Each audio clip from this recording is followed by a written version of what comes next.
The content in this video is also explained in a written tutorial that you can find here or in the description below these videos.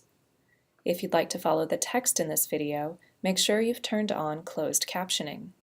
Date formatting is very important to having your Neatline records appear on the timeline.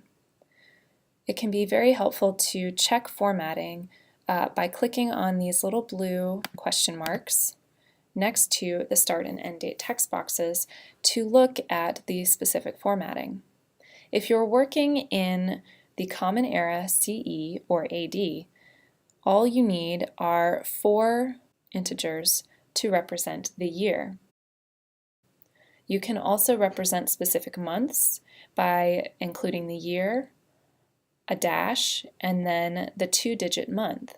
You can also specify specific days, or even go as far into detail as the timestamp. If you are working with Common Era dates that occur before 1000 CE or AD, you will still need to have 4 integers.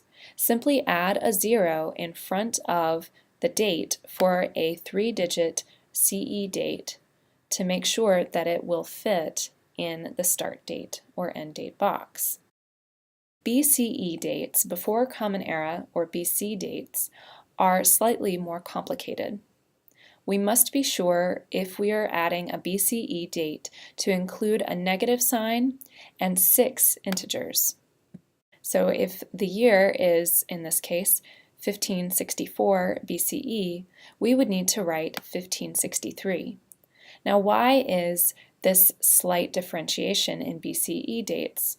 In Neatline, there is no 0 year, the transition year between BCE and CE.